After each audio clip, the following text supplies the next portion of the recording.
Must-see TV. Yes, sir. It has officially been announced via the Buford account. They're going to be playing against Gainesville on the ESPN High School Kickoff. Mind y'all, this is the second year in a row that ESPN has decided to kick off their high school season at Buford Philip Stadium. Now, for Buford, they're coming off being the national champions. Remember, they played against Carrollton in the state championship game. Tyree Green went absolutely off, who's now at Georgia. And them boys ended up defeating Carrollton to win a natty. We don't always see that, but Buford handled business and did what they were supposed to do. Now, this year, this team's going to look a little bit different, right? Obviously, last year, having Dayton Rayola as their starting quarterback. Now they're going to have DJ Hunter, who comes over. Obviously, last year, he was the backup. Now this year, he'll be a starter. He was a former Kentucky commit. Now, as far as the skill positions and the running backs, I'm not too familiar with Buford. I would have to do, obviously, more research and look more in depth about it. But I can say defensively, they're going to be obviously loaded.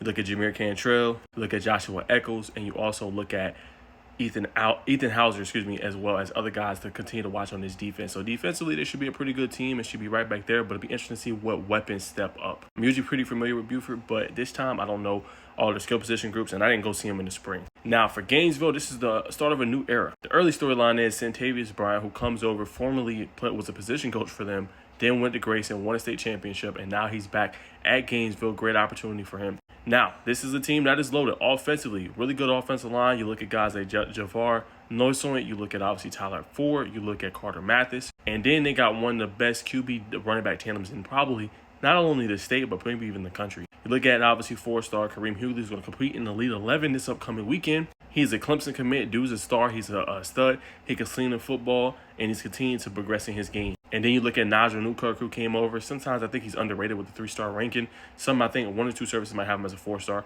But this guy's absolutely one of those dudes. Great lower body strength, tough to tackle, and before he went down, obviously, you know what I'm saying, he was one of the top backs, I think, in the country. So we'll see kind of how he's going to look moving forward. He should still be playing at that top-tier level. Defensively, they'll be obviously led by Jeremiah Proctor as a key piece to watch for them next season. And we'll see how the defensive line looks after losing Xavier Griffin and Jamarian Matthews as well. Now, also, this is the second year in a row that ESPN has kicked off with 2 teams playing. Because remember, last year was Buford versus Milton. And that was kind of the start of St. Thomas Aquinas transfer, and Derek Baker kind of introduced himself to the state of Georgia. Played pretty decent.